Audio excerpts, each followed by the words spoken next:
Section 1 2 marks ఈజీగా teacher దిద్దే teacher ఈజీగా ఉంటేనే మీకు 4 మార్కులు ఎక్స్ట్రా పడతాయి. దిద్దే టీచర్ ఎప్పుడు మనం కష్టపెట్టదు. సెక్షన్ 1 2 మార్కులు అండర్లైన్ పెద్ద అక్షరంతో రాస్తారు కదా. Section 1 2 marks. ఓహో వీళ్ళు 2 మార్క్సే, నేను ఎక్కువ మార్కులు వేయకూడదు, 2 మార్కులు హై, ఇంత మంచిగా నాకు ఈజీగా ఈ అమ్మాయి నాకు ఇంటిచ్చింది క్వశ్చన్ పేపర్ చూసుకోకుండా ఏసే 2 ఏం రాసిందో నాకు సంబంధం లేదనుకుంటే. తర్వాత సెక్షన్ 2 4 మార్కులు. సెక్షన్ 2 అని పెట్టండి, గీత కొంచెం హైట్ పెట్టి ఏం పెట్టాలి 4 మార్క్స్. మళ్ళీ అది ఎక్కడి నుంచి స్టార్ట్ అవుతాయి? 7వ ప్రశ్న.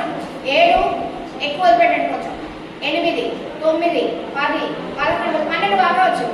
11 వదిలిపెట్టిన తర్వాత 12 రాయండి. మీరు ఎక్కువ తక్కువ ఇంత వదిలేరా తక్కువ వదిలేరా అనేది అక్కడ ఎవరు చూడరు. ఇంత రాసిన దగ్గర ఇంత వదిలిపెట్టామా నష్టమే లేదు, దేని దానికి గీత కొట్టేస్తాం కాబట్టి. అలా 4 మార్కుల ప్రశ్నలు ఒక దగ్గరికి వెళ్ళిపోతాయి. 4లో మనకు 2 వచ్చు, బాగా రాసాము, మిగిలిన అట్లా వదిలిపెట్టాము. ఓకే వదిలేయి. నెక్స్ట్ 11వ ప్రశ్న. సెక్షన్ 3 6 మార్కులు పెట్టండి. సెక్షన్ 3 6 మార్కులు అది పెట్టడం మర్చిపోదు. ఎందుకంటే